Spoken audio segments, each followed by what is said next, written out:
അപ്പോൾ പുതിയൊരു കഥയുമായി ഞാൻ പിന്നെയും വന്നിരിക്കുകയാണ്. വീഡിയോ ഒന്ന് ലൈക്ക് ചെയ്യാൻ മറന്നേക്കരുതേ. അതേപോലെ നിങ്ങളുടെ അഭിപ്രായങ്ങൾ കമൻറ്റ് ബോക്സിൽ അറിയിക്കാനും മറക്കരുത്. താലി. നിങ്ങളെന്താ എന്നെ ഭീഷണിപ്പെടുത്തുകയാണോ? പണം കൊണ്ട് സകലതും വിലക്ക് വാങ്ങാം എന്നൊരു ഉദ്ദേശം നിങ്ങൾക്കുണ്ടെങ്കിൽ അത് വേണ്ട. പ്രത്യേകിച്ച് എൻ്റെ അടുത്ത് ഒട്ടും വേണ്ട. മുന്നിൽ നിൽക്കുന്നവളുടെ കണ്ണുകളിൽ തീഗോളം ഉരുണ്ടുകൂടി വന്നു. താര പകയോടെ അവനെ തന്നെ നോക്കി നിന്നു. എന്നിട്ടും തനിക്ക് അഭിമുഖം നിൽക്കുന്നവനിൽ പരിഹാസമാണ്. ഞാനൊന്ന് വിചാരിച്ചാൽ അത് നേടിയെടുക്കും, നിനക്ക് സംശയമുണ്ടോ എന്നൊരു വെല്ലുവിളി അയാൾ മൗനമായി തനിക്ക് നേരെ തൊടുത്തു വിടുന്നുണ്ട്. ഒത്ത പൊക്കവും അതിനൊത്തു വണ്ണവുമായി ഒരുവൻ. മുഖമൊട്ടാകെ ആവരണം ചെയ്തിരിക്കുന്ന താടി നന്നായി വെട്ടി ഒതുക്കി വെച്ചിരിക്കുന്നു. ഷർട്ടും മുണ്ടുമാണ് അവൻ്റെ വേഷം. ആ നീലക്കണ്ണുകൾക്ക് വല്ലാത്തൊരു വശ്യതയാണ്. സ്വന്തമായി ഒരു മേൽവിലാസം പോലും ഇല്ലാത്ത നീ തമ്പുരാനെ വെല്ലുവിളിക്കാൻ നോക്കണ്ട. അവനൊപ്പം നിന്നിരുന്ന വാൾ താരയെ നോക്കി പുച്ഛത്തോടെ പറഞ്ഞു. തമ്പുരാനോ? ഏത് തമ്പുരാൻ? താനൊക്കെ ഇത് ഏത് നൂറ്റാണ്ടിലാണോ ഇപ്പോഴും ജീവിക്കുന്നത്? താര അങ്ങേയറ്റം പരിഹാസത്തോടെ ചോദിച്ചുപോയി. പണ്ടത്തെ രാജഭരണമൊക്കെ കഴിഞ്ഞിട്ട് നാളേറെയായി. താനും തൻ്റെ തമ്പുരാനുമൊന്നും അതറിഞ്ഞില്ലേ? ഇപ്പോൾ ജനാധിപത്യമാണ്. ഇനി കോവിലകമെന്നും തമ്പുരാൻ എന്നും പറഞ്ഞ് എൻ്റെ വഴിയെ വന്നാൽ. താര ഇരുവർക്കും നേരെ വിരൽ ചൂണ്ടിക്കൊണ്ട് പല്ലി ഞെരിച്ചു. വെട്ടിത്തിരിഞ്ഞു പോകുന്നവളെ നോക്കി ഇരുവരും അല്പനേരം മൗനമായി നിന്നു. നീ വരും താര, എൻ്റെ ഭാര്യയായി എൻ്റെ കാൽ കീഴിൽ തന്നെ നീ വരും. അതിനുള്ള വഴി എന്താണെന്ന് എനിക്ക് നന്നായിട്ടറിയാം. ചേതൻ കുടിലമായി ഉള്ളാലെ ഒന്ന് ചിരിച്ചു. ചേതൻ്റെ ചിന്തകളിലേക്ക് അന്നേരം മുത്തശ്ശൻ്റെ വാക്കുകൾ നിറഞ്ഞു വന്നിരുന്നു. അവിടെ നിന്ന് നടന്നു നീങ്ങുമ്പോഴും താരയുടെ മനസ്സ് മുഴുവൻ ചേതൻ തന്നെയായിരുന്നു. സിത്താരക്കൊരു നിമിഷം അച്ഛൻ്റെയും അമ്മയുടെയും സ്മിതയുടെയും എല്ലാം മുഖം ഓർമ്മ വന്നു. അവരൊന്നും തനിക്കൊപ്പം ചേതനെ എതിർത്ത് നിൽക്കില്ല, അത് തനിക്ക് ഉറപ്പുണ്ട്. അവർക്കെല്ലാം ചേതനെ ഭയമാണ്. താരയുടെ മനസ്സ് വല്ലാത്ത സംഘർഷത്തിലായി. പടിപ്പുര കടന്ന് ചെല്ലുമ്പോൾ താരയുടെ കണ്ണിലുടക്കിയത് ഉമ്മറത്തിരിക്കുന്ന അച്ഛനിലേക്കാണ്. ആ മുഖം ചോര വറ്റി വിളർത്തിരിക്കുന്ന പോലെ താരക്ക് ഒറ്റ നോട്ടത്തിൽ തോന്നി. താര പതിയെ ഉമ്മറത്തേക്ക് കയറി. ചാരുകസേരയിൽ ഇരുന്നിരുന്ന കേശവൻ മുഖമുയർത്തി മകളെ ഒന്ന് നോക്കുക കൂടെ ചെയ്യാതെ വിദൂരതയിലേക്ക് കണ്ണു നട്ട് തന്നെ ഇരുന്നു. താരക്ക് അച്ഛനോട് എന്തൊക്കെയോ ചോദിക്കണമെന്നുണ്ടായിരുന്നുവെങ്കിലും കേൾക്കാൻ പോകുന്നത് അത്ര ശുഭകരമല്ലാത്ത വാർത്തയായിരിക്കുമെന്ന തോന്നലിൽ അവൾ മൗനം പാലിച്ചു. അച്ഛൻ്റെ ജോലി പോയടി മോളെ, ഒരു കുഞ്ഞു വിങ്ങലോടെ പറഞ്ഞുകൊണ്ട് അകത്തു നിന്നും ലക്ഷ്മി അമ്മ പുറത്തേക്ക് ഇറങ്ങി വന്നു. ഒപ്പം സ്മിതയും. ജോലി പോയെന്നോ? താര അവിശ്വസനീയമായി അച്ഛനെ ഒന്ന് നോക്കി. വെറുതെ അങ്ങ് പോയതല്ല, മുകളിൽ നിന്ന് നല്ല കളികൾ നടന്നിട്ടുണ്ട്. എല്ലാത്തിനും പിന്നിൽ അയാളുടെ കൈകളാണ്, ആ ചേതൻ്റെ. കേശവൻ ഈർഷ്യത്തോടെ പറഞ്ഞു. ചേച്ചിക്കത് അങ്ങ് സമ്മതിച്ചാൽ എന്താ? എന്തു കുറവാണ് അയാൾക്കുള്ളത്? ഇട്ടുമുട സ്വത്ത്, പിന്നെ കാണാനും നല്ലതാ. സ്മിത കിറുവോടെ പറഞ്ഞു. നീയായിരുന്നുവെങ്കിൽ അയാളെ സ്വീകരിക്കുമായിരുന്നോ? നീ പറഞ്ഞതെല്ലാം ശരിയാ. നമ്മൾക്ക് സ്വപ്നം കാണാൻ പോലും പറ്റാത്ത ബന്ധമാണത്. പക്ഷേ എനിക്ക് താല്പര്യമില്ലെന്ന് പറഞ്ഞിട്ടും അയാൾ എൻ്റെ പിന്നാലെ കൂടിയിട്ടുണ്ടെങ്കിൽ അതിന് പിന്നെ മറ്റു പല ലക്ഷ്യങ്ങളുമുണ്ട്. എനിക്കത് ഉറപ്പാണ്. അയാൾക്ക് വാശി പിടിച്ച് നേടാൻ മാത്രം എന്നിൽ പ്രത്യേകതകളൊന്നുമില്ല. കൊല്ലാനോ വളർത്താനോ എന്ന് ആർക്കറിയാം? താര പറഞ്ഞു. പിന്നെ നീ പറഞ്ഞതിലുള്ള ഉദ്ദേശം എന്താണെന്ന് എനിക്ക് വ്യക്തമായി അറിയാം. ചേച്ചിക്കൊരു നല്ല ജീവിതം ഉണ്ടാകാനുള്ള ആഗ്രഹം കൊണ്ടൊന്നുമല്ല നീ പറഞ്ഞുകൊണ്ടിരിക്കുന്നതെന്നും എനിക്കറിയാം. ഇന്നേ വരെ ഉണ്ട ചോറിനുള്ള നന്ദി കാണിച്ചിട്ടേ ഉള്ളൂ ഞാൻ. അതുകൊണ്ട് അത്രമേൽ പ്രിയപ്പെട്ടതെന്തും നിനക്ക് വിട്ടു തന്നിട്ടേ ശീലം ഉണ്ടായിരുന്നുള്ളൂ. പക്ഷെ ഇപ്പോൾ നീ എൻ്റെ കയ്യിൽ നിന്നും തട്ടിപ്പറിക്കാൻ നോക്കുന്നത് എൻ്റെ ജീവിതമാണ്. താര പറഞ്ഞു നിർത്തിയപ്പോഴേക്കും സ്മിതയുടെ മുഖം ദേഷ്യം കൊണ്ട് ചുവന്നു. അനാഥയായ തന്നെ ചിറ്റയെടുത്ത ദമ്പതികളായ കേശവനും ലക്ഷ്മിയും എടുത്തു വളർത്തിയതാണെന്നാണ് ഓർമ്മ വെച്ച നാൾ മുതലുള്ള താരയുടെ കേട്ടറിവ്. തന്നെ ദത്ത് എടുത്തതിന് ശേഷം അവർക്ക് ജനിച്ച പെൺകുഞ്ഞാണ് സ്മിത. ഇതൊക്കെ നാട്ടിൽ പാട്ടാണ്. സാധാരണ കുടുംബങ്ങളിൽ ഉണ്ടാവുന്ന ക്രൂര പീഡനങ്ങളൊന്നും ദത്തുപുത്രിയായി തനിക്ക് ഇവിടെ നിന്നുണ്ടായിട്ടില്ല. പക്ഷെ തരംതിരിവ് ആവോളം താര അനുഭവിച്ചിട്ടുണ്ട്. ദാനം കിട്ടിയ പശുവിൻ്റെ പല്ലെണ്ണരുത് എന്നൊരു ചൊല്ലുണ്ടല്ലോ. അതുകൊണ്ട് താര അത്തരത്തിലുള്ള തരംതിരിവ് ഒന്നും വകവെക്കാറില്ല. താൻ എന്ത് ഇഷ്ടപ്പെട്ടാലും അത് സ്മിതക്ക് വേണം. അതവളുടെ കുഞ്ഞുനാൾ തൊട്ടുള്ള ശീലമായിരുന്നു. ഇങ്ങനെയെല്ലാം ചോദിച്ചു വാങ്ങി ഏറ്റവും ഒടുവിൽ അവളിപ്പോൾ ചോദിക്കുന്നത് തൻ്റെ ജീവിതം തന്നെയാണ്. കാര്യം നടക്കാനെങ്കിലും സ്വല്പം ഇഷ്ടം കാണിച്ചിരുന്നവൾ ചേതൻ്റെ കാര്യം വന്നു തുടങ്ങിയപ്പോൾ അതുകൂടെ നിർത്തിവെച്ചു. പൂർണ്ണമായും താരയുടെ ശത്രു സ്ഥാനത്തേക്ക് തിരിഞ്ഞു. താര ഉള്ളിലേക്ക് കയറി പോകുമ്പോഴും സ്മിത അവളെ പകയോടെ നോക്കുന്നുണ്ടായിരുന്നു. അച്ഛൻ്റെ ജോലി പോയി എന്നറിഞ്ഞിട്ടും ചേച്ചിക്ക് വല്ല കൂസലും ഉണ്ടോ എന്ന് നോക്ക്. ചേച്ചിക്ക് ചേച്ചിയുടെ കാര്യം മാത്രം. ഇങ്ങനെ തലയിൽ കയറ്റി നടക്കാൻ മാത്രം അവൾ ഇവിടത്തെ ആരാ? സ്മിത അച്ഛനോടും അമ്മയോടും തട്ടിക്കയറിക്കൊണ്ടിരുന്നു. പുറത്തു നിന്നും കേൾക്കുന്ന സ്മിതയുടെ കടപ്പാടിൻ്റെ പ്രസംഗം കേൾക്കാൻ മനസ്സിലാത്ത പോലെ താര തൻ്റെ ചെവി രണ്ടും കൊട്ടിയടച്ചുകൊണ്ട് കട്ടിലിലേക്ക് ചാഞ്ഞു. അന്നേരവും മുന്നിൽ തെളിഞ്ഞു വരുന്നത് ചേതൻ്റെ മുഖമായിരുന്നു. എത്രയൊക്കെ താൻ വെല്ലുവിളിച്ചാലും അയാളുടെ കണ്ണിൽ കാണുന്ന ആ ആത്മവിശ്വാസം താരയെ പേടിപ്പിക്കുന്നുണ്ട്. തോറ്റുകൊടുക്കേണ്ടി വരുമോ താൻ ചേതന് മുന്നിൽ? താര സ്വയം ചോദിച്ചുപോയി. അതിലും നല്ലത് മരിക്കുന്നതാ. അവൾ തന്നെ അവളുടെ ചിന്തകളെ നിമിഷ നേരം കൊണ്ട് തിരുത്തുകയും ചെയ്തു. പക്ഷെ അന്നേരവും ചേതൻ എന്ന മനുഷ്യൻ ഒരു ഭീതി സ്വപ്നം പോലെ താരയിലേക്ക് പടർന്നു തുടങ്ങിയിരുന്നു. അയാളെ ആദ്യം കണ്ട നിമിഷം താരയുടെ ഓർമ്മകളിലേക്ക് കുറച്ച് ദിവസങ്ങൾക്ക് മുന്നേ നടന്ന കാര്യങ്ങളെല്ലാം പുകമറ നീക്കി കടന്നു വന്നുകൊണ്ടിരുന്നു. അന്ന് ജോലി കഴിഞ്ഞു വരുമ്പോൾ പതിവിലും വൈകിയിരുന്നു. ഇരുട്ട് വീണു എന്ന തോന്നലുള്ളതുകൊണ്ട് നടത്തത്തിൻ്റെ വേഗതയും അല്പം കൂടുതലായിരുന്നു താരക്ക്. ഇടവഴി തിരിഞ്ഞ് ചെന്ന് ചാടിയത് ഒരു കാറിൻ്റെ മുന്നിലായിരുന്നു. വണ്ടി ദേഹത്ത് ഒന്ന് തട്ടി താര വഴിയിലേക്ക് തെറിച്ചു വീണു. വണ്ടിക്ക് വേഗത കുറവായതുകൊണ്ട് കാര്യമായി ഒന്നും പറ്റിയില്ല എങ്കിലും കൈമുട്ടിലെ തൊലി അല്പം നീങ്ങിപ്പോയിരുന്നു. ഒറ്റ നോട്ടത്തിൽ അത് കോവിലകത്തെ വണ്ടിയാണെന്ന് താര തിരിച്ചറിഞ്ഞു കഴിഞ്ഞിരുന്നു. തമ്പുരാനെ ഇടയ്ക്കെല്ലാം ദൂരെ നിന്ന് കണ്ടിട്ടുണ്ടോ എങ്കിലും ഡ്രൈവർ സീറ്റിൽ നിന്നും അന്ന് ഇറങ്ങി വന്നത് മറ്റൊരാളായിരുന്നു. ഇതുവരെ കാണാത്ത ഒരു പുതിയ മുഖം, ചേതൻ. അതായിരുന്നു ആദ്യത്തെ കൂടിക്കാഴ്ച. പക്ഷെ അന്ന് താര തിരിച്ചറിഞ്ഞില്ല തൻ്റെ മനസ്സിനും ശരീരത്തിനും അവകാശിയായി ഈ ഭൂമിയിൽ ദൈവം സൃഷ്ടിച്ചത് ചേതനെയാണെന്ന്. തനിക്ക് കണ്ണു കണ്ടൂടെ? ചേതൻ്റെ ദേഷ്യത്തോടെയുള്ള ചോദ്യമാണ് ആദ്യം ചെവിയിൽ വന്ന് തറഞ്ഞത്. ഇയാളുടെ മുഖത്തുണ്ടല്ലോ 2 മത്തങ്ങ കണ്ണ്. താരയുടെ എടുത്തടിച്ചു പോലുള്ള മറുപടി ചേതൻ ഒട്ടും പ്രതീക്ഷിച്ചിരുന്നില്ല. ഉടനെ കാറിൽ നിന്നും ഒരുത്തൻ ചാടിയിറങ്ങി. ചേതൻ്റെ അതേ പ്രായം തോന്നിക്കുമെങ്കിലും അയാളുടെ വേഷവും നടപ്പുമെല്ലാം 80കളിലെയാണ്. തമ്പുരാൻ്റെ കൂടെ വാല് പോലെ പലവട്ടം അവനെയും താര കണ്ടിട്ടുണ്ട്. കുട്ടി ഏത് തറവാട്ടിലെയാ? തമ്പുരാനോട് ഇങ്ങനെയൊക്കെയാണോ സംസാരിക്കുന്നേ? വാല് താരയെ രൂക്ഷമായി ഒന്ന് നോക്കി. തമ്പുരാനോ? ഏത് തമ്പുരാൻ? ഞാൻ ഈ ഡ്രൈവറോടല്ലേ സംസാരിച്ചത്? താര ചേതന് നേരെ വിരൽ ചൂണ്ടി. ഒറ്റ നോട്ടത്തിൽ തന്നെ വല്ലാത്തൊരു ദൈവികത തോന്നി ചേതൻ്റെ മുഖത്ത്. അതും കൂടാതെ ഒരു ക്ഷത്രിയൻ്റെ ശരീരവും. അയാൾ വെറും ഡ്രൈവറല്ലെന്ന് താരക്ക് ഉറപ്പാണ്. എന്നാലും അങ്ങനെ പറയാനാണ് താരക്ക് അപ്പോൾ തോന്നിയത്. തൻ്റെ മറുപടിയിൽ ചേതൻ്റെ മുഖത്തേക്ക് ദേഷ്യം ഇരച്ചു കയറുന്നത് താര ഒരു കുസൃതി ചിരിയോടെ നോക്കി നിന്നു. കുട്ടി, ഇയാൾ ഇതെന്തറിഞ്ഞിട്ടാ? ഇത് കൊച്ചു തമ്പുരാനാ. വാൽ ഇടയിൽ കയറി. അതിന് തമ്പുരാനും തമ്പുരാട്ടിയും എല്ലാം അങ്ങ് കൊട്ടാരത്തി. ഏതവനായാലും ചെയ്ത തെറ്റിന് ക്ഷമ ചോദിച്ചിട്ട് പോയാൽ മതി. താര കൈകൾ രണ്ടും മാറിയിലേക്ക് പിണച്ച് കെട്ടിക്കൊണ്ട് മിഴികൾ ചുരുക്കി ചേതനയൊന്ന് നോക്കി. ശിവ ശിവ, മാപ്പ് പറയാനോ? വാൽ ഭഗവാനെ വിളിക്കാൻ തുടങ്ങി. ശിവ മാപ്പ് പറയണ്ട, ദേ ഈ നിൽക്കുന്ന തൻ്റെ കൊച്ചു തമ്പുരാൻ മാപ്പ് പറഞ്ഞാൽ മതി. താര ചേതന് നേരെ വിരൽ ചൂണ്ടി. ഇല്ലെങ്കിൽ നീ എന്ത് ചെയ്യും? ചേതൻ ഇരുണ്ട മുഖത്തോടെ അവൾക്ക് മുന്നിലേക്ക് ഒന്നുകൂടെ കയറി നിന്നു. ഇല്ലെങ്കിൽ എന്ത് ചെയ്യാൻ? നേരം പുലരുവോളം നമുക്ക് ഈ നിൽപ്പങ്ങ് നിൽക്കാം, മുഖാമുഖം കണ്ണി നോക്കി ഇങ്ങനെ.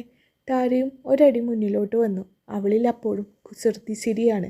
അവൻ്റെ ചുവന്നു വരുന്ന മുഖം അവളിൽ വല്ലാത്തൊരു കൗതുകം നിറക്കുന്നുണ്ടായിരുന്നു. അപ്പോഴേക്കും ആളുകൾ തിങ്ങിക്കൂടി തുടങ്ങിയിരുന്നു. ഞാൻ പറഞ്ഞാൽ മതിയോ കുട്ടി മാപ്പ്?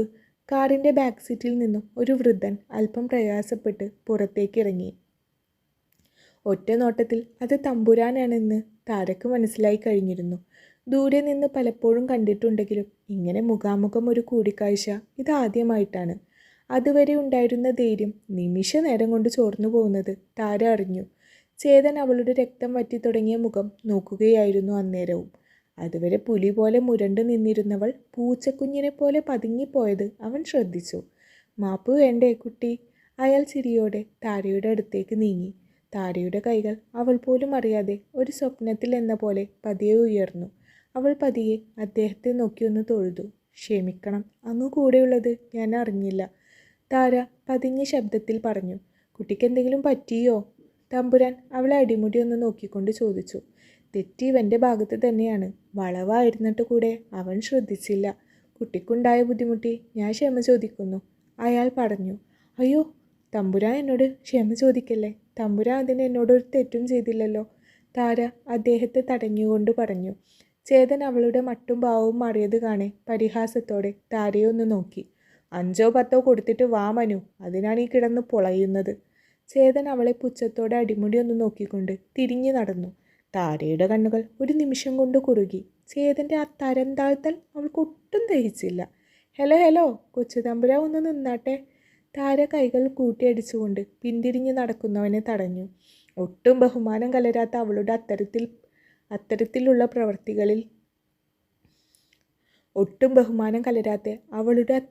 പ്രവർത്തികൾ അവനെ നന്നായി പ്രകോപിപ്പിക്കുന്നുണ്ടായിരുന്നു. കൊച്ചു തമ്പുരാൻ എവിടെ പോകുന്നു? ഞാൻ തമ്പുരാനോടാണ് ക്ഷമ ചോദിക്കണ്ട എന്ന് പറഞ്ഞത്. പക്ഷേ നിങ്ങൾ ചെയ്ത തെറ്റിന് നിങ്ങൾ ക്ഷമ ചോദിച്ചിട്ട് പോയാൽ മതി, താര പറഞ്ഞു. കുട്ടി, തമ്പുരാൻ്റെ മുന്നിൽ വെച്ച് എന്ത് ധിക്കാരവും പറയാമെന്നാണോ? കുട്ടി ഇത് വാങ്ങിയിട്ട് സ്ഥലം വിടാൻ നോക്ക്. സിത്താരയുടെ കയ്യിലേക്ക് കുറച്ച് നോട്ടുകൾ തിരികെ വെച്ചുകൊണ്ട് മനു വേഗത്തിൽ ഒരു ഒത്തുതീർപ്പിന് ഒരുങ്ങി. ഒന്നാമത്, ഇത്രയും സമയം ചേതൻ മിണ്ടാതെ നിന്നത് തന്നെ മനുവിനെ ആശ്ചര്യത്തിലാക്കിയിരിക്കുന്നു. അതിൻ്റെ പുറമെ ചേതൻ ആരാണ് എന്താണ് എന്ന് വ്യക്തമായി അറിയാത്തത് കൊണ്ടാണ് ആ പെൺകുട്ടി ഇങ്ങനെ ധിക്കാരം കാണിക്കുന്നത്. താര കയ്യിലിരിക്കുന്ന പണത്തിലേക്ക് തന്നെ ഉറ്റുനോക്കി. ചേതൻ അവളുടെ നിൽപ്പ് കാണെ കുടിലമായി ഒന്ന് ചിരിച്ചു. ഇത്ര ഉള്ളൂ നീ എന്നൊരു ഭാവത്തിൽ. പണം കൊടുത്താൽ ഒതുങ്ങാത്തതൊന്നും തനിക്ക് മുന്നിലില്ലെന്ന് ചേതൻ ഉറച്ചു വിശ്വസിച്ചിരുന്നു. ഇപ്പം നിന്റെ നാവിറങ്ങിപ്പോയി അല്ലേ? ഇതിനായിരുന്നെങ്കിൽ ആദ്യം പറഞ്ഞാൽ പോരായിരുന്നോ? ചേതൻ പരിഹാസത്തിൻ്റെ അവസാനത്തെ പടിയിൽ നിന്ന് അവളെ ഒന്ന് നോക്കി. തൊട്ടടുത്ത നിമിഷം താര ചേതനെ നോക്കി ഒന്ന് ചിരിച്ചുകൊണ്ട് കയ്യിലിരുന്ന പണം അവൻ്റെ മുഖത്തേക്ക് തന്നെ വീശിയെറിഞ്ഞു. ചേതൻ അതൊട്ടും പ്രതീക്ഷിച്ചിരുന്നില്ല. ചേതന് മുഖം അടച്ച് അടി കിട്ടിയ പോലെയാണ് ആ നിമിഷം തോന്നിയത്. ഇനി പറ, മാപ്പ് പറഞ്ഞ കോവിലകത്തെ തമ്പുരാന് ഈ നിമിഷം ഇവിടെ നിന്നും പോവാം. ഇല്ലെങ്കിൽ ഇന്നത്തെ ദിവസം തമ്പുരാൻ ജീവിതത്തിൽ മറക്കില്ല. അതിനുള്ള വഴിയൊക്കെ എനിക്കറിയാം. താരയുടെ മുഖത്ത് അതുവരെ ഉണ്ടായിരുന്ന കുസൃതി ചിരി പാടെ വറ്റി വരണ്ടുപോയി. മാപ്പ് പറഞ്ഞില്ലെങ്കിൽ നരുന്തുപോലെ ഇരിക്കുന്ന നീ എന്ത് ചെയ്യുമടി? തമ്പുരാൻ അന്നേരവും മൗനമായി ഇരുവരെയും വീക്ഷിക്കുന്നുണ്ടായിരുന്നു. അതുവരെ വെള്ളി വെളിച്ചം വീണിരുന്ന ഭൂമി നിമിഷ നേരം കൊണ്ട് കറുത്തിരുണ്ടു. തുള്ളിക്കുരുകുടം കണക്കെ പേമാരി താഴേക്ക് വന്ന് പതിച്ചു. മിന്നൽ പിളർപ്പുകളും കൊള്ളിയാനുകളും മാനം നിറച്ചു തുടങ്ങി. മഴയുടെ താണ്ഡവ രൂപം. എന്നിട്ടും ഒരടി പോലും ചേതനും താരയും പരസ്പരം വിട്ടുകൊടുക്കാതെ കണ്ണുകൾ തമ്മിൽ കനൽ കോരി ഒഴിക്കുന്നുണ്ടായിരുന്നു. കയ്യിലേക്ക് പൊഴിഞ്ഞു വീണ ആലിപ്പഴങ്ങൾക്ക് അന്നേരം വല്ലാത്ത മൂർച്ച. ശരീരത്തിലേക്ക് തുളഞ്ഞു കയറി അതേ ശരീരത്തെ കീറിമുറിച്ച് താഴേക്ക് പതിക്കാൻ മാത്രം വീര്യമുള്ളവ. തമ്പുരാൻ കണ്ണൊന്ന് ചിമ്മി തുറന്ന് ഇരുവരെയും ഒന്നൂടെ നോക്കി. ഒരു താലിയോഗം കാണുന്നു. മുന്നിൽ നിൽക്കുന്നവളുടെ ആത്മാവും ശരീരവും ഇനി അങ്ങോട്ട് ചേതൻ്റെ അവകാശത്തിലായിരിക്കുമെന്ന് ആരോ തനിക്ക് മുന്നറിയിപ്പ് തരുന്നു. അതെ, ചേതൻ്റെ പാതിയാണ് അവൻ്റെ മുന്നിലേക്ക് ഇപ്പോൾ കാലം കൊണ്ടുവന്നിട്ടിരിക്കുന്നത്. പ്രപഞ്ചം അതിനുള്ള എല്ലാ സൂചനകളും തന്നു കഴിഞ്ഞു. ചേതൻ, മുത്തശ്ശൻ്റെ ഗൗരവത്തോടെയുള്ള ശബ്ദമാണ് അവനെ സ്വബോധത്തിലേക്ക് കൊണ്ടുവന്നത്. അവൻ ഞെട്ടിത്തിരിഞ്ഞ് അങ്ങോട്ടൊന്ന് നോക്കി. അവളോട് മാപ്പ് പറ. അയാൾ പറയുകയായിരുന്നില്ല, ആജ്ഞാപിക്കുകയായിരുന്നു. മുത്തശ്ശൻ, ഞാൻ... ചേതൻ ഒന്ന് ഞെട്ടി. ചേതന് ഞാൻ പറഞ്ഞത് വ്യക്തമായില്ല എന്നുണ്ടോ? മാപ്പ് പറ. ചേതൻ്റെ മുഖം കുനിഞ്ഞുപോയി. അവൻ കണ്ണുകൾ അടച്ച് കൈ ചുരുട്ടി അങ്ങനെ തടഞ്ഞു നിന്നു. അവൻ്റെ മുഖം ചുവക്കുന്നതും നെറ്റിയിലെ ഞരമ്പുകൾ പിടഞ്ഞുയരുന്നതും സിത്താര ശ്രദ്ധിച്ചു. കണ്ണു തുറന്ന് തന്നെ നോക്കിയ അവൻ്റെ മിഴികളിൽ തന്നെ പച്ചക്ക് കിട്ടിയാൽ വെട്ടി നുറുക്കി തിന്നുകളയും എന്നൊരു ഭാവമായിരുന്നു. അതൊന്നും താരയിൽ ചെറിയൊരു ചലനം പോലും സൃഷ്ടിച്ചില്ല എന്നത് മറ്റൊരു സത്യം. മാപ്പ് തെന്നിത്തെറിച്ച് അവനിൽ നിന്നും വീണ ആ വാക്കിൽ പോലും അവൻ്റെ മുറുകിയ സ്വരം അയങ്ങിയിരുന്നില്ല. താര പതിയെ ചിരിച്ചു. ഇത്രയേ ഉള്ളൂ, ഇതിനാണ് കിടന്ന് മസിൽ പിടിച്ചിരുന്നത്. താര പിന്നെയും ചിരിച്ചു.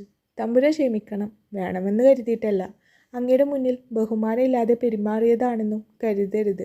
ഇദ്ദേഹത്തിന് കുറച്ച് വിനയത്തിൻ്റെ കുറവുണ്ട്. പോരാത്തതിന് പണം കൊണ്ട് എന്തും വിലക്ക് വാങ്ങാം എന്നൊരു ധാർഷ്ട്യവുമുണ്ട്. അതെല്ലായിടത്തും പറ്റില്ല എന്ന് ഒന്ന് മനസ്സിലാക്കി കൊടുക്കണമെന്ന് കരുതി, താര പതിയെ പറഞ്ഞു. ആ വൃദ്ധൻ്റെ മുഖത്തെ പേശികൾ വലിയുന്നത് താര നോക്കി നിന്നുപോയി. അദ്ദേഹം നിഷ്കളങ്കമായി അവളോടൊന്ന് ചിരിച്ചു. മിടുക്കി, തമ്പുരാൻ അവളുടെ തോളിൽ തട്ടി ഒന്ന് പ്രശംസിച്ചു. താര തങ്ങളെ മറികടന്നു പോയിട്ടും ചേതൻ അപമാനഭാരത്താൽ ആ നിൽപ്പ് നിന്നു.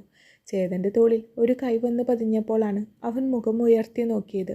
ആ പോയവൾ ഒരിക്കലും നിന്റെ ജീവിതത്തിലെ അടഞ്ഞൊരു അധ്യായമല്ല.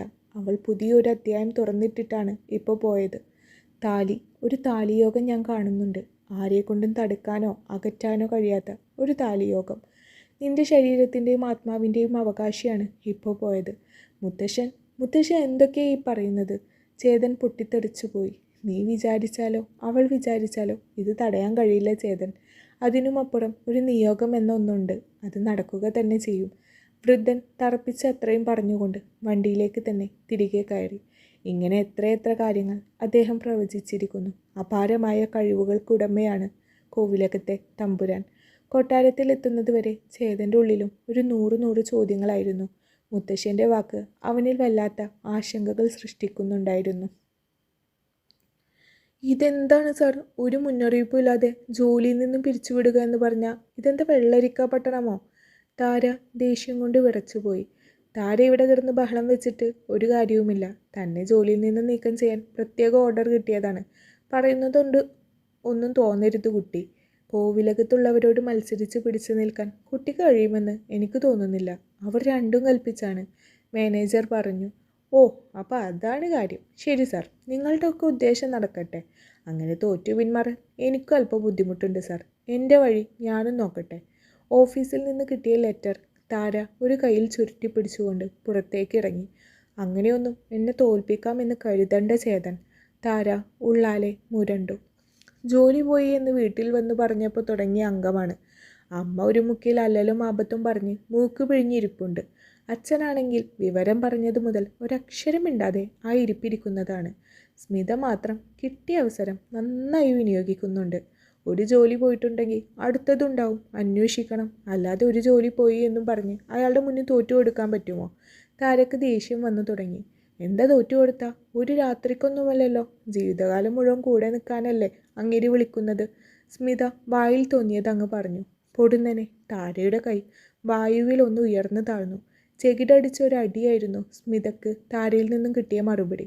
സ്മിത മുഖത്തോട് കൈ ചേർത്ത് വെച്ച് താരയെ തന്നെ നോക്കി. താരേ! ലക്ഷ്മി ഇരുന്നിടത്ത് നിന്നും ചാടി എഴുന്നേറ്റു. നീ എന്നെ തല്ലിയല്ലേ? സ്മിത താരയെ കൊല്ലാനുള്ള ദേഷ്യത്തോടെ അവളുടെ അടുത്തേക്ക് ചീറിയെടുത്തു. വേണ്ട! കേശവൻ്റെ ശബ്ദം അവിടെ ഉയർന്നു. സ്മിത വർദ്ധിച്ചു വരുന്ന ദേഷ്യം അടക്കാൻ ശ്രമിച്ചുകൊണ്ട് കേശവന് നേരെ തിരിഞ്ഞു. അച്ഛൻ കണ്ടില്ലേ അവൾ എന്നെ തല്ലിയത്? സ്മിത ചോദിച്ചു. നീ അത് ചോദിച്ചു വാങ്ങിയതല്ലേ? കേശവൻ്റെ മറുപടിയിൽ താരയുടെ മുഖത്ത് ഒരു പുച്ഛച്ചിരി വിരിഞ്ഞു. അതുകൂടെ കണ്ടപ്പോൾ സ്മിതക്ക് തല പെരിക്കും പോലെയാണ് തോന്നിയത്. നിങ്ങളുടെ വളർത്തുമകൾ ഇവളാണോ അതോ ഞാനാണോ? നിങ്ങൾക്ക് ഇവൾ മതിയായിരുന്നെങ്കിൽ എന്തിനാണ് നിങ്ങൾ എനിക്ക് ജന്മം നൽകിയത്? ജനിച്ചപ്പോൾ തന്നെ കഴുത്ത് ഞെരിച്ചങ്ങ് കൊല്ലാമായിരുന്നില്ല എന്നെ. സ്മിത പല്ലുകൾ ഞെരിച്ചുകൊണ്ട് കേശവനെ നോക്കി. അച്ഛനോടാണോ നീ തട്ടിക്കയറുന്നത്? ലക്ഷ്മി അവളെ തടയാൻ ശ്രമിച്ചുകൊണ്ട് ചോദിച്ചു. തൻ്റെ തോളിൽ അമർന്ന അമ്മയുടെ കൈ സ്മിത വാശിയോടെ തട്ടിയെറിഞ്ഞു. ഒരു കാര്യം നീ ഓർത്തോ, നിന്റെ ഭാവി ചേതൻ്റെ ഭാര്യയായി നരകിച്ച് ജീവിക്കാൻ തന്നെയാണ്. സ്മിത പ്രതികാര ബുദ്ധിയോടെ താരയെ വെല്ലുവിളിച്ചുകൊണ്ട് ചവിട്ടിത്തുള്ളി അകത്തേക്ക് വലിഞ്ഞു. ലക്ഷ്മിയും താരയെ ഒന്ന് രൂക്ഷമായി നോക്കി സ്മിതക്ക് പിന്നാലെ ചെന്നു. അച്ഛാ, ഞാൻ. താര മുഖം കുനിച്ചിരിക്കുന്ന കേശവനരികിലേക്ക് മുട്ടുകുത്തിയിരുന്നു. എനിക്ക് അവളെയല്ലേ തിരുത്താൻ കഴിയൂ. നിന്നെ തിരുത്താൻ എനിക്ക് അവകാശമില്ലല്ലോ. അങ്ങനെ തിരുത്താൻ ശ്രമിച്ചാൽ നീ അതൊരു വേർതിരിവായേ കാണൂ. സ്വന്തം ചോര അല്ലാത്തതുകൊണ്ടാണ് നിന്നോടിങ്ങനെ കാണിക്കുന്നതെന്നേ നീ കരുതൂ. കേശവൻ്റെ ഉള്ളിൽ നിന്നും പുറത്തു ചാടിയ വാക്കുകൾക്ക് പല അർത്ഥങ്ങളുമുണ്ടെന്ന് താരക്ക് തോന്നി. ഒരക്ഷരം മിണ്ടാതെ അച്ഛനും മുറിയിൽ കയറി കതകടച്ചതോടെ ഇനി എന്ത് വേണമെന്നറിയാതെ താര രാത്രിയുടെ കൂരിരുട്ടിലേക്ക് നോക്കി അങ്ങനെ ഇരുന്നു പോയി. ഗ്ലാസിൽ പകരുന്ന കടുത്ത നിറമുള്ള ദ്രാവകം അവൻ്റെ ചൂടുപിടിച്ച ചിന്തകളെ തണുപ്പിക്കുന്നില്ലായിരുന്നു. കണ്ണടച്ചാൽ അവളുടെ മുഖമാണ്. താര, നക്ഷത്രക്കണ്ണുള്ള പെണ്ണ്. അവളുടെ മുഖം ആലോചിക്കുന്തോറും എന്തൊക്കെയോ വികാരങ്ങൾ തന്നിൽ വന്ന് മൂടുന്ന പോലെ ചേതന് തോന്നുന്നുണ്ടായിരുന്നു. മുത്തശ്ശൻ തൻ്റെ ഭാര്യയായി അവളെ തന്നെ കൊണ്ടുവരണമെന്ന് പറയുന്നതിനുള്ള കാരണം എത്ര ആലോചിച്ചിട്ടും ചേതന് മനസ്സിലാവുന്നില്ലായിരുന്നു. മുത്തശ്ശൻ ഒരു കാര്യം ആവശ്യപ്പെട്ടാൽ അത് തന്നെ കൊണ്ടു തള്ളാൻ കഴിയില്ല. മുത്തശ്ശൻ്റെ ആഗ്രഹം നടത്താൻ ഏതറ്റം വരെ പോവാനും അവൻ മനസ്സിൽ തീരുമാനിച്ചുറപ്പിച്ചിരുന്നു. കൂടാതെ താരയുടെ അഹങ്കാരത്തിനുള്ള ചെറിയൊരു മറുപടിയും. ചേതൻ്റെ ജീവിതത്തിൽ പല പെൺകുട്ടികളെയും കണ്ടിട്ടുണ്ട്. പണത്തിനും പദവിക്കും വേണ്ടി മടിക്കുത്തഴിക്കുന്നവർ ഉൾപ്പെടെ അതിൽ പെടും. പക്ഷെ കയ്യിലിരിക്കുന്ന പണം തൻ്റെ മുഖത്തേക്ക് വലിച്ചെറിഞ്ഞു നോക്കിയ ആ താരയുടെ കണ്ണുകളിൽ കണ്ട ആത്മാഭിമാനം താൻ ഇതുവരെയും മറ്റൊരാളുടെ കണ്ണിലും കണ്ടിട്ടില്ല എന്ന് ചേതന് തോന്നി. എങ്കിലും ചേതനോട് അങ്ങനെ പെരുമാറിയത് തെറ്റായി പോയി താര. ചെറിയൊരു മറുപടി നിന്റെ അഹങ്കാരത്തിന് ഞാൻ തരണ്ടേ അപ്പോൾ? ഇല്ലെങ്കിൽ പിന്നെ ചേതൻ എന്താണൊരു വില? ഒരു ചിരിയോടെ അവൻ താരയോടെന്ന പോലെ പറഞ്ഞുകൊണ്ടിരുന്നു. ഇത് എന്തൊരു പവർ കട്ടാണ്! ഇതിനിപ്പോൾ നേരവും കാലവും ഒന്നും ഇല്ലാതെയായോ? ലക്ഷ്മി ഓരോന്ന് പിറുപിറുത്തുകൊണ്ട് അടുപ്പിൽ തീ കൂട്ടുന്ന തിരക്കിലായിരുന്നു. തറവാട് വരെ പോയതാണ് ഇന്ന് രാവിലെ. തിരിച്ചെത്തുമ്പോൾ രാത്രിയായി. കേശവൻ രാത്രി ചൂടുവെള്ളത്തിലൊന്ന് കുളിച്ചതിന് ശേഷമേ കിടക്കാറുള്ളൂ. അതൊരു ശീലമാണ്.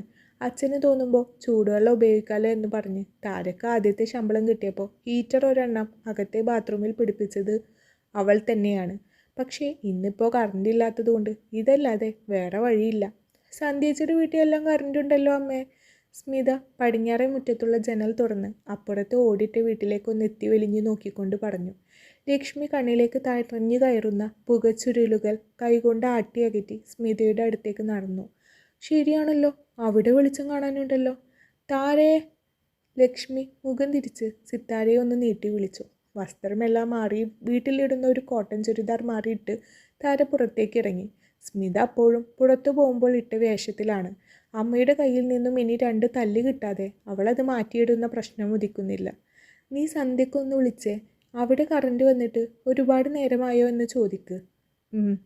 സന്ധ്യയുടെ വീട്ടിലേക്ക് ഒന്ന് പാളി നോക്കിക്കൊണ്ട് താര ഫോണും പിടിച്ച് ഉമ്മറത്തേക്ക് ഇറങ്ങി. ഹലോ. ഹലോ, താരയാണ് ചേച്ചി. കറണ്ട് എപ്പോൾ പോയതാ? ഞങ്ങൾ വന്ന് കയറിയപ്പോൾ മുതൽ കറണ്ട് ഇല്ല ഇവിടെ. എൻ്റെ പൊന്നു മോളെ, നിങ്ങളെപ്പോൾ എത്തി? നിന്നെയും കേശവൻ ചേട്ടനെയും എത്ര വട്ടം ഫോൺ ചെയ്തെന്നോ? സന്ധ്യയുടെ വാക്കുകളിൽ വല്ലാത്ത ആകുലത. അമ്മയുടെ തറവാട്ടിൽ ഒട്ടും റേഞ്ചില്ല ചേച്ചി. അല്പം റേഞ്ച് കിട്ടണമെങ്കിൽ വല്ല തെങ്ങിലും കയറണം. ചേച്ചി എന്തിനാ വിളിച്ചത്? താര സ്വാഭാവികമായി ചോദിച്ചു. എൻ്റെ പൊന്നു താരെ, നിങ്ങൾക്ക് ഇന്നു മുതൽ വെള്ളവും വെളിച്ചവും ഒന്നുമില്ലടി, സന്ധ്യ പറഞ്ഞു. ചേച്ചി എന്തൊക്കെയാ പറയുന്നത്? താര നെറ്റി ചൊളിച്ചു. സത്യമാ മോളെ, നിങ്ങൾ പോയി കുറച്ച് കഴിഞ്ഞപ്പോൾ ഇവിടെ ഒരു ചെറുക്കനും കുറച്ചു പേരും കൂടെ വന്നിരുന്നു. ഞാൻ തൊടിയിലായിരുന്നു അന്നേരം. കോവിലകത്ത് കാറ് കണ്ട് കൂട്ടത്തിൽ ഒരാളോട് ചോദിച്ചപ്പോഴാ അറിയുന്നത് മോളെ പെണ്ണന്വേഷിച്ചു വന്ന കൊച്ചുതമ്പുരാനാണ് അത് എന്ന്. താരയുടെ നെഞ്ചിടിപ്പൊന്നേറി. കേൾക്കാൻ പോകുന്നത് അത്ര ശുഭകരമല്ലാത്ത എന്തോ വാർത്തയാണെന്ന് അവൾക്ക് സന്ധ്യയുടെ പതർച്ചയോടെയുള്ള സംസാരത്തിൽ നിന്ന് ഊഹിക്കാവുന്നതേ ഉണ്ടായിരുന്നുള്ളൂ. ഇരുട്ടിനെ വകവെക്കാതെ താര കേട്ട വാർത്തയുടെ നടുക്കത്തിൽ മുറ്റത്തേക്ക് ഓടിയിറങ്ങി. ലക്ഷ്മിയും സ്മിതയും ഒരു നിമിഷം പകച്ചു നിന്നു. പിന്നെ വേഗത്തിൽ താരയെ പിന്തുടർന്ന് പുറത്തേക്ക് ഇറങ്ങി. മൊബൈലിലെ ഫ്ലാഷ് തെളിയിച്ച് കിണറിലേക്ക് നോക്കി നിൽക്കുന്ന താരയുടെ മുഖത്ത് അപ്പോൾ വർദ്ധിച്ചു വരുന്ന ദേഷ്യമായിരുന്നു. ലക്ഷ്മി അല്പം പരിഭ്രമത്തോടെ കിണറിലേക്ക് എത്തിച്ചൊന്ന് നോക്കി. ചതിച്ചല്ലോ ദൈവമേ, കുടിവെള്ളം മുട്ടിച്ച് കളഞ്ഞല്ലോ ദുഷ്ടന്മാര്. ലക്ഷ്മി നെഞ്ചത്ത് കൈവച്ചു പോയി. കിണറിൽ കുന്നുകൂടി കിടക്കുന്ന വേസ്റ്റ് കാണെ സിത്താരയുടെ കണ്ണുകളിൽ ഇരുട്ട് കയറുന്നുണ്ടായിരുന്നു. ഒപ്പം കറണ്ടി വരുന്ന വയറുകൾ അത്രയും മുറിക്കപ്പെട്ടിരിക്കുന്നു. ചേതൻ. താര പല്ലിനെരിച്ചുകൊണ്ട് ആ പേര് മനസ്സിലേക്ക് ഉരുവിട്ടുകൊണ്ടിരുന്നു. ഗേറ്റിന് വെളിയിൽ നിന്നും ആരുടെയൊക്കെ ഉയർന്ന സ്വരം കേൾക്കെയാണ് ചേതൻ മുറിവിട്ടിറങ്ങിയത്. മട്ടുപാവിൽ നിന്നും താഴേക്ക് നോക്കി പുറത്തു നിന്ന് കടിഞ്ഞാൻ വിട്ട പോലെ എന്തൊക്കെയോ പുലമ്പുന്ന താരയെയും അവളെ ഉള്ളിലേക്ക് കയറ്റി വിടാതെ തടയുന്ന മനുവിനെയും ആണ് അവൻ കാണുന്നത്. വെള്ളവും വെളിച്ചവും നഷ്ടമായവളിൽ നിന്നും ഇങ്ങനെ ഒരു സമരമുറ പ്രതീക്ഷിച്ചുണ്ടായിരുന്നത് കൊണ്ട് തന്നെ ചേതനിൽ പ്രത്യേകിച്ച് ഭാവമാറ്റമൊന്നും ഉണ്ടായില്ല. മനു. ചേതൻ്റെ വിളിയിൽ മനുവും താരയും ഒരുപോലെ തിരിഞ്ഞു നോക്കി. ആ കുട്ടി ഇങ്ങ് വന്നോട്ടെ, നീ വഴിമാറി കൊടുക്ക്. ചേതൻ്റെ ചുണ്ടിൽ ജയിച്ചവനെ പോലെ ഒരു ചിരിയായിരുന്നു അന്നേരം. മനു മാറുന്നതിനു മുന്നേ അവനെയും ഗേറ്റും ഒരുമിച്ച് തള്ളി തുറന്ന് താരം മുന്നോട്ട് നീങ്ങി. ചേതൻ അപ്പോഴേക്കും പുറത്തേക്ക് ഇറങ്ങി വന്നിരുന്നു. എന്താ തൻ്റെ ഉദ്ദേശം? ഒരു തരത്തിലും താൻ എന്നെ ജീവിക്കാൻ സമ്മതിക്കില്ലേ? താര ചോദിക്കുകയല്ലായിരുന്നു, അവന് നേരെ ചീറുകയായിരുന്നു.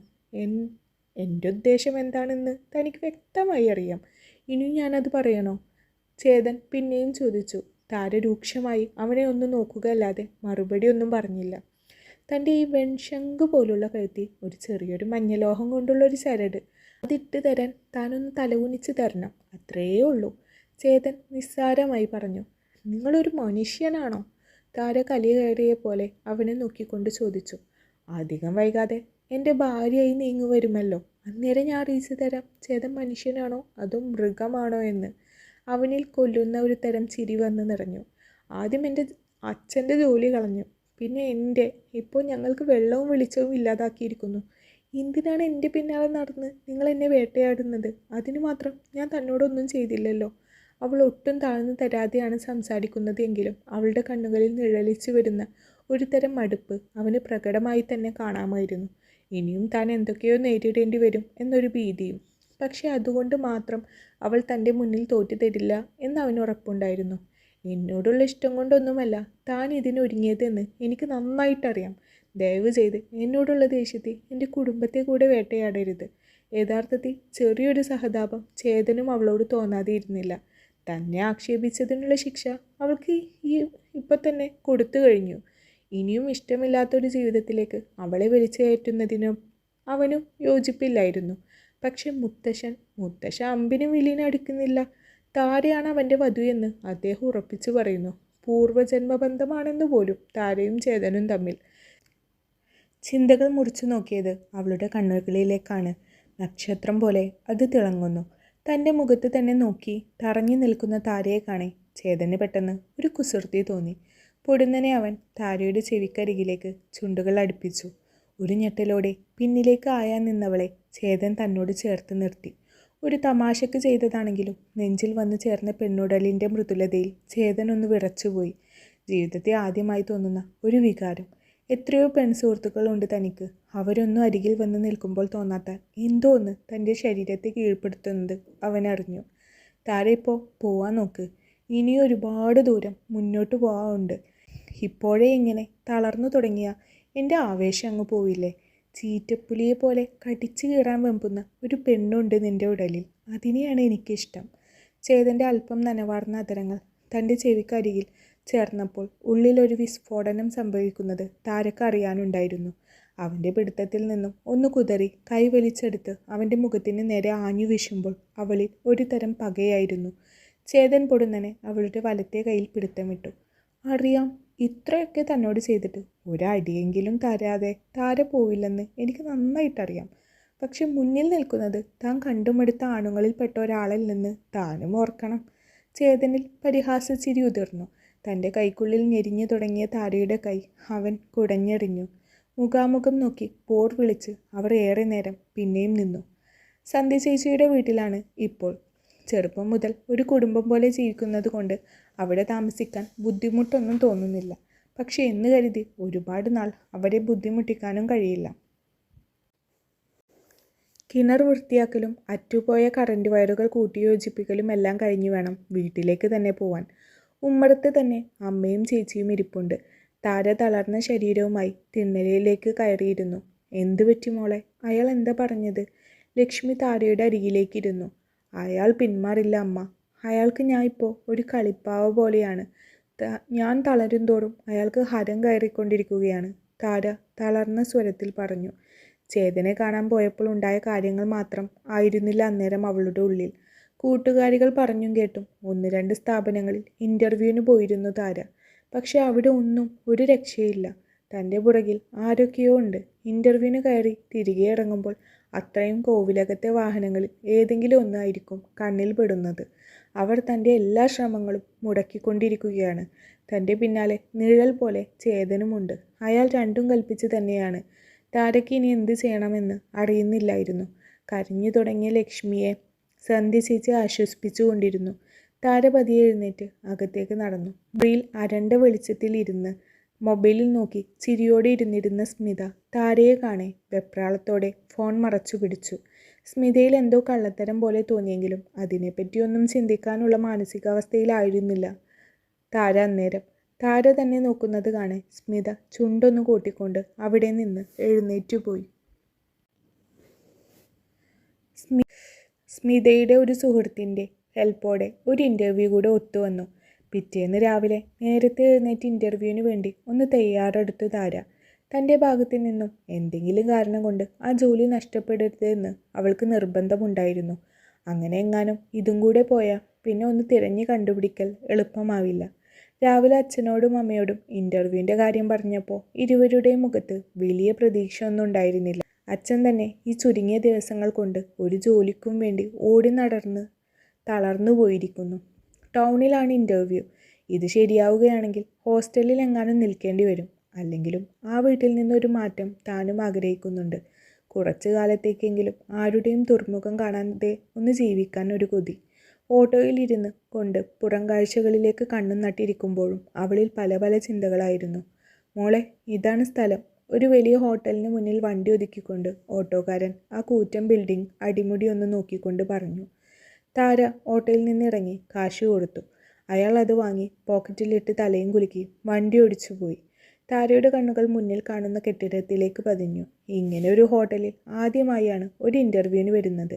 അതിൻ്റേതായ ഒരു സങ്കോചമുണ്ടെങ്കിലും സ്മിതയുടെ കൂട്ടുകാരി പറഞ്ഞതല്ലേ എന്നാലോചിക്കുമ്പോൾ അവൾ പിന്നെ മറ്റൊന്നും ആലോചിക്കാൻ തയ്യാറായില്ല. മുന്നിൽ റിസപ്ഷനിൽ പോയി നോക്കുമ്പോൾ ഒരു പെൺകുട്ടിയാണ് അവിടെ ഇരിക്കുന്നത്. ഇവിടെ ഒരു ഇൻ്റർവ്യൂ നടക്കുന്നുണ്ടെന്ന് പറഞ്ഞിരുന്നു. താര പതിയെ ചോദിച്ചു. സൺ ഗ്രൂപ്പിൻ്റെ ഇൻ്റർവ്യൂ ആണോ? തൊട്ടരികിൽ നിൽക്കുന്ന ഒരു പെൺകുട്ടി പെട്ടെന്ന് ചോദിച്ചു. റിസപ്ഷനിലുള്ള പെൺകുട്ടി ഉത്തരം പറയുന്നതിനു മുന്നേ ആയിരുന്നു ആ പെൺകുട്ടിയുടെ ചോദ്യം. ആ അതെ. താര പെൺകുട്ടിക്ക് നേരെ തിരിഞ്ഞു. ഞാനും അങ്ങോട്ടാ, വാടോ. ആ പെൺകുട്ടി തിരക്കിട്ട് മുന്നിലേക്ക് നടന്നു. പിറകെ താരയും. ഇൻ്റർവ്യൂവിന് വന്നതാണോ? ലിഫ്റ്റിൽ കയറുന്നതിന് മുന്നേ താര അവരോട് ചോദിച്ചു. ഏയ് അല്ല, ഞാൻ 1 വർഷമായി ഇവിടെയാണ് വർക്ക് ചെയ്യുന്നത്. ഇന്നിപ്പോൾ സാറിനെ അസിസ്റ്റ് ചെയ്യാൻ വന്നതാ, അവൾ പറഞ്ഞു. താരയ്ക്ക് കമ്പനിയെക്കുറിച്ചും സാലറിയെക്കുറിച്ചും മറ്റും ചോദിക്കണമെന്നുണ്ടായിരുന്നുവെങ്കിലും ആ സ്ത്രീയോട് അത് ചോദിക്കുന്നത് അബദ്ധമായി പോയാലോ എന്ന പേടിയിൽ അവൾ പിന്നെ ഒന്നും മിണ്ടിയില്ല. ദേ, ഇവിടെയാണ് ഇൻ്റർവ്യൂ. സാറും മാഡവും അകത്തുണ്ട്. ഞാനൊന്ന് പോയി കണ്ടിട്ട് തൻ്റെ കാര്യം പറയാം. 1-2 പേർ ഇപ്പോൾ ഇൻ്റർവ്യൂ അറ്റൻഡ് ചെയ്ത് പോയതേ ഉള്ളൂ, ആ സ്ത്രീ പറഞ്ഞു. താര ചെറിയൊരു ചിരിയോടെ തലയാട്ടി. ആ പെൺകുട്ടി വേഗത്തിൽ റൂമിലേക്ക് കടന്നു. താര ചുറ്റും ഒന്ന് കണ്ണോടിച്ച് അവിടെ തന്നെ നിന്നു. 1-2 മിനിറ്റുകൾക്ക് ശേഷം അവർ പുറത്തേക്ക് ഇറങ്ങി വന്നു. തൻ്റെ CV തരൂ. താര ഫയലിൽ നിന്നും CV ഒന്ന് എടുത്തു കൊടുത്തു. അവർ അതിൽ ഒന്നാകെ ഒന്ന് കണ്ണോടിച്ചു. താര അകത്തേക്ക് വരൂ. ആ പെൺകുട്ടിക്കൊപ്പം താര അകത്തേക്ക് കയറി. മുന്നിലേക്ക് 2 അടി നടന്നപ്പോൾ അവിടെ ആരെയും കാണാനില്ലായിരുന്നു. എന്തോ ചോദിക്കാൻ വേണ്ടി തിരിഞ്ഞു നോക്കിയ താര കാണുന്നത് വെളിയിലിറങ്ങി ഡോർ വലിച്ചടക്കുന്ന ആ പെൺകുട്ടിയെയാണ്. താരയ്ക്കെന്തോ അപകടം മണത്തു. അവൾ ഓടി വന്ന് ലോക്ക് തിരിച്ചു നോക്കി. വെളിയിൽ നിന്നും ആരോ ചാവിയിട്ട് പൂട്ടിയിരിക്കുന്നു. Hey, help, help! താര വാതിലിലേക്ക് ആഞ്ഞടിച്ചുകൊണ്ട് ഉറക്കെ വിളിച്ചു നോക്കി. പേടിക്കാതെടോ, ഞാനില്ലേ ഇവിടെ! പുറകിൽ നിന്നും ഒരു പുരുഷ ശബ്ദം ഉയർന്നപ്പോൾ താര പകപ്പോടെ പുറകിലേക്കൊന്ന് തിരിഞ്ഞു നോക്കി. ചേതൻ്റെ മുഖം അന്നേരം കണ്ടപ്പോൾ അവളുടെ തകർച്ച പൂർണ്ണമായിപ്പോയി. ചതിക്കപ്പെട്ടിരിക്കുന്നു, അവളുടെ ഉള്ളിലിരുന്ന് ആരോ പറഞ്ഞുകൊണ്ടിരുന്നു. ഏയ്, ഇതെന്താ ഉണ്ണിയാർച്ച വിയർത്തു കുളിച്ച് നിൽക്കുന്നത്? എന്നെ കണ്ടിട്ടാണോ? താരയുടെ തരിച്ചുള്ള നിൽപ്പ് കാണെ ചേതൻ പൊട്ടിച്ചിരിച്ചുപോയി. അവളെ അങ്ങനെ ഒരു ഭാവത്തിൽ അവൻ കണ്ടിട്ടില്ലായിരുന്നു. എപ്പോഴും വെല്ലുവിളിച്ച് നിൽക്കുന്നവൾ ഇപ്പോൾ പതുങ്ങി പൂച്ചക്കുഞ്ഞിനെ പോലെ. ചേതൻ്റെ ചിരി കാണെ താരക്കത് കൊലച്ചിരി പോലെയാണ് തോന്നിയത്. ചേതൻ! താര അവൻ്റെ കോളറിൽ കുത്തിപ്പിടിച്ചുകൊണ്ട് ചീറി. പക്ഷേ ചേതൻ്റെ മുഖത്ത് അന്നേരവും ഒരു ചിരിയാണ്. ആ ചിരിയാണ് താരയെ കൂടുതൽ ദേഷ്യം പിടിപ്പിക്കുന്നതും. എനിക്കൊന്നും വേണ്ട എൻ്റെ താരയെ, ചേതൻ അവളുടെ കൈ പതിയെ പിടിച്ചു മാറ്റിക്കൊണ്ട് പറഞ്ഞു. എത്ര ഓടിയാലും ഏറ്റവും അവസാനം എൻ്റെ കാൽക്കീഴിലായിരിക്കും വന്ന് വീഴുന്നത് എന്ന് തനിക്കൊന്ന് ബോധ്യപ്പെടുത്തി തരണമെന്ന് തോന്നി. അല്ലാതെ നീ ഉദ്ദേശിക്കുന്ന പോലെ ഈ ശരീരം മാത്രം മോഹിച്ചിട്ടായിരുന്നുവെങ്കിൽ എനിക്ക് എന്നേ ആകാമായിരുന്നു. ഇത് നീ പൂർണ്ണ മനസ്സോടെ എൻ്റെ മുന്നിൽ കഴുത്ത് നീട്ടിത്തരണം. അതിനുവേണ്ടി അല്പം തരം താഴാൻ ആണെങ്കിലും എനിക്ക് മടിയൊന്നുമില്ല. അതിൻ്റെ തെളിവാണല്ലോ 2nd ഫ്ലോറിൽ നടക്കുന്ന ഇൻ്റർവ്യൂക്ക് വന്ന താൻ എൻ്റെ മുന്നിൽ നിൽക്കുന്നത്, ചേതൻ പതിയെ പറഞ്ഞു. എന്താ നിങ്ങളുടെ ഉദ്ദേശം? താര പിന്നെയും ചോദിച്ചു. എനിക്ക് നിന്നോട് അല്പം സംസാരിക്കാനുണ്ട്. അത് ഇന്നലെ കൊട്ടാരത്തിൽ വെച്ചാവാമായിരുന്നില്ലേ? താരക്ക് ദേഷ്യം വന്നു. അവിടെ സംസാരിക്കാൻ പറ്റാത്തത് കൊണ്ടാണല്ലോ ഞാനൊരു വളഞ്ഞ വഴി തേടിയത്. എനിക്ക് നിങ്ങൾ പറയുന്നതൊന്നും കേട്ട് നിൽക്കാൻ സമ്മതമല്ലെങ്കിലോ? താര അവനെ തന്നെ തുറച്ചു വെച്ചുകൊണ്ട് ചോദിച്ചു. നിന്നോട് ഞാൻ ഇതിന് എന്നെ കേൾക്കാമോ എന്ന് അപേക്ഷിച്ചിട്ടില്ല. എനിക്ക് പറയാനുള്ളത് അത്രയും കേട്ടു തീരാതെ താര ഈ മുറി വിട്ട് പുറത്തു പോയില്ല. നീ മാത്രമല്ല, ഞാനും. ഇവിടെ ഇരിക്കാം, നമുക്ക് കണ്ണും നോക്കിയിട്ട്. നേരം ഇരുട്ടി തുടങ്ങിയ നിന്നെ അന്വേഷിച്ച് നിൻ്റെ വീട്ടുകാർ ഇറങ്ങുമല്ലോ. ഒരടച്ചിട്ട മുറിയിൽ എൻ്റെ കൂടെയാണ് ഇത്ര നേരം നീ ഉണ്ടായിരുന്നത് എന്നറിഞ്ഞാൽ പിന്നെ എനിക്കധികം കഷ്ടപ്പെടേണ്ടി വരില്ല. നിൻ്റെ വീട്ടുകാർ തന്നെ നിന്നെ എനിക്ക് കൈപിടിച്ചു തരും, ചേതൻ പുച്ഛത്തോടെ പറഞ്ഞു. എന്തിനാ എന്നെ ഇങ്ങനെ ദ്രോഹിക്കുന്നത്? നിങ്ങൾക്ക് പറയാനുള്ളതൊന്ന് പറഞ്ഞു തീർക്ക്. എനിക്ക് വീട്ടിൽ പോകണം, താര ധൃതിപ്പെട്ടു. ചേതൻ താരയുടെ മുഖത്ത് തന്നെ ഉറ്റുനോക്കിക്കൊണ്ടൊന്ന് മൂളി. എനിക്ക് തന്നോട് പ്രത്യേകിച്ച് ഒരു താല്പര്യവുമില്ല. ആദ്യം കണ്ട ദിവസം താൻ അധിക്ഷേപിച്ചതിന് ചെറിയൊരു ദേഷ്യമുണ്ടായിരുന്നു. അതിനുള്ളത് അത്രയും മുതലും പലിശയും അടക്കം താൻ അനുഭവിച്ചു കഴിഞ്ഞു എന്ന് എനിക്കും അറിയാം. പക്ഷെ മുത്തശ്ശ ഒരേ വാശിയാണ്. നിന്നെ മാത്രമേ കോവിലകത്തെ മരുമകളാക്കുകയുള്ളൂ എന്നും പറഞ്ഞ് എന്നെക്കൊണ്ടാവും വിധം ഞാൻ എതിർത്തു നോക്കിയതാണ് മുത്തശ്ശനെ. പക്ഷെ മുത്തശ്ശൻ ഒട്ടും അയയുന്നില്ല. മുത്തശ്ശനെ പൂർണ്ണമായി എതിർക്കാൻ എന്നെക്കൊണ്ട് സാധിക്കുന്നുമില്ല. നിനക്ക് മുന്നിൽ ഇപ്പോൾ 2 ഓപ്ഷനുണ്ട് താര. അതിലൊന്ന് മുത്തശ്ശൻ്റെ മനസ്സ് മാറ്റിയെടുക്കുക എന്നതാണ്. അല്ലെങ്കിൽ ചേതൻ ഒന്ന് നിർത്തി താരയെ നോക്കി. അവൾ ശ്രദ്ധയോടെ തന്നെ കേൾക്കുന്നുണ്ടെന്ന് തോന്നിയപ്പോൾ അവൻ തുടർന്നു. മുത്തശ്ശനെ പറഞ്ഞു തിരുത്തൽ ഒരിക്കലും നടക്കുമെന്ന് എനിക്ക് തോന്നുന്നില്ല. മറ്റൊരു ഓപ്ഷൻ ഉള്ളത് 1 വർഷത്തേക്ക് താര ചേതൻ്റെ ഭാര്യയാവണം. ഒരു ഉടമ്പടി കല്യാണം.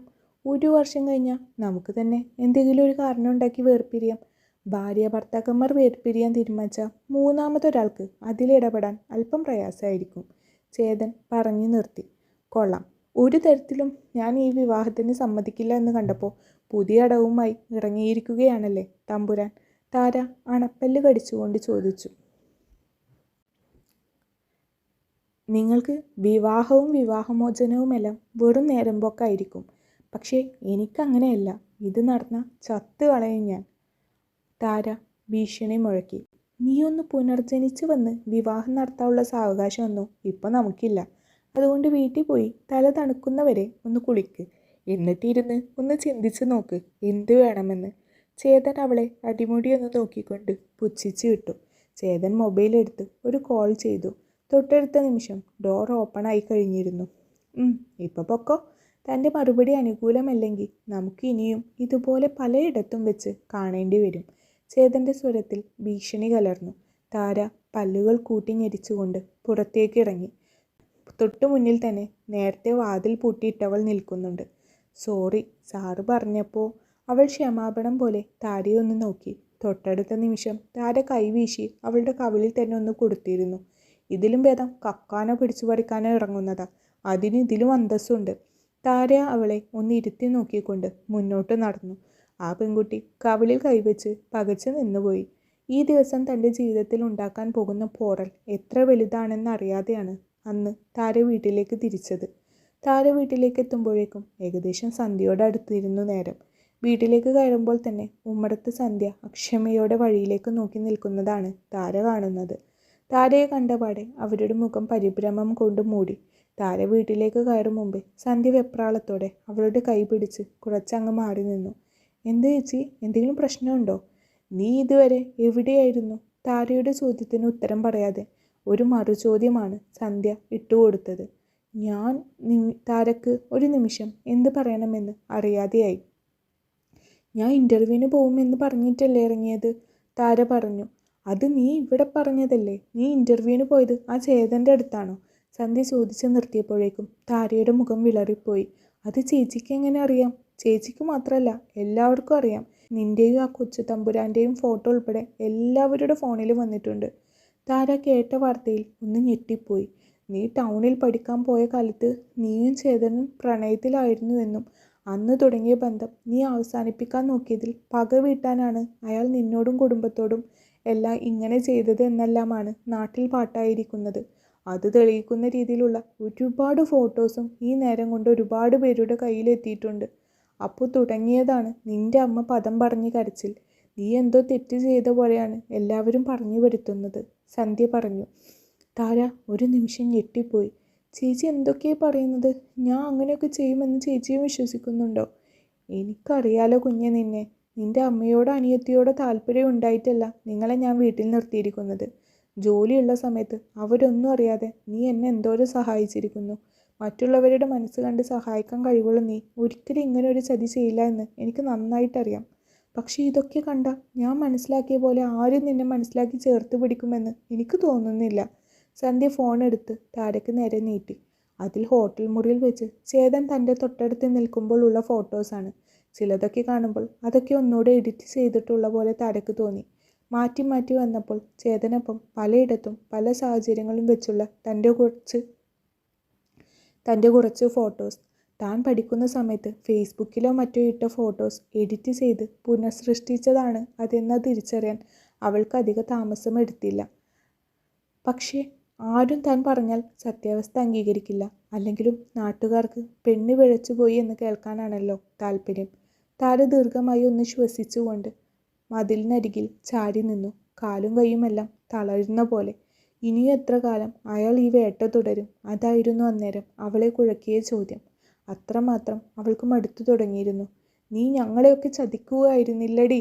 ഒരു അലറലോടെ ഉമ്മറത്തേക്ക് ഓടിയിറങ്ങിയ ലക്ഷ്മി ഇടതടവില്ലാതെ താരയെ തല്ലിക്കൊണ്ടിരുന്നു. നീ ഇതെന്ത് ഭ്രാന്ത കാണിക്കുന്ന ലക്ഷ്മി? കേശവൻ ഭാര്യയെ ആവും വിധം തടയാൻ നോക്കുന്നുണ്ട്. നിനക്ക് വേണ്ടിയല്ലേ മനുഷ്യൻ വെള്ളവും വെളിച്ചവും വരെ നിഷേധിക്കപ്പെട്ടിട്ട് പോലും പിടിച്ചു നിന്നത്. തല്ലുന്നതിനിടയിൽ ലക്ഷ്മി പദം പറഞ്ഞ് കരയുന്നുണ്ട്. ലക്ഷ്മി ചേച്ചി, നിങ്ങൾ ഇതെന്ത് ഭ്രാന്തായി കാണിക്കുന്നത്? സന്ധ്യ ലക്ഷ്മിയെ പിടിച്ചു മാറ്റിക്കൊണ്ട് ചോദിച്ചു. അമ്മ പറഞ്ഞത് എന്താ തെറ്റ്? അവൾക്ക് കൂടെ കൊണ്ട് നടക്കാൻ ആ തമ്പുരാനെ വേണം. പക്ഷേ താലി കെട്ടാൻ പറ്റത്തില്ല. സ്മിത പുച്ഛത്തോടെ താരയെ ഒന്ന് ഒഴിഞ്ഞു നോക്കി. ദേ സ്മിതേ, നീ അവസരം മുതലെടുക്കുന്നതെല്ലാം കൊള്ളാം. പക്ഷെ നട്ടാ കുരുക്കാത്ത നുണ പറഞ്ഞ് ഒരു പെൺകുട്ടിയുടെ ജീവിതം അങ്ങ് ഇല്ലാതാക്കരുത്. ഒന്നുമില്ലെങ്കിലും നിന്റെ ചേച്ചിയല്ലേ അവൾ? സന്ധ്യ ചോദിച്ചു. ചേച്ചി? സ്മിത ചുണ്ടൊന്നു കൂട്ടി. അമ്മ, ഞാനൊന്നും ചെയ്തിട്ടില്ല. ഇൻ്റർവ്യൂ എന്ന് പറഞ്ഞ് വിളിച്ചു വരുത്തിയത് അയാളുടെ ആളുകളായിരുന്നു.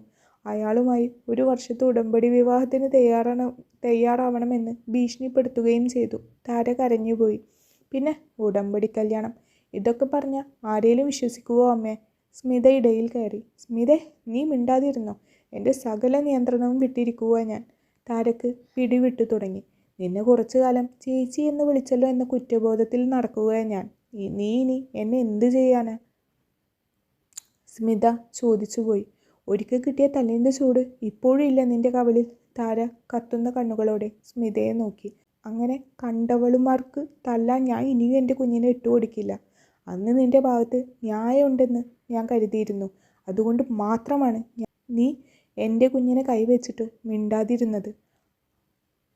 ലക്ഷ്മി ഉറക്കെ കരഞ്ഞുകൊണ്ട് പറഞ്ഞു.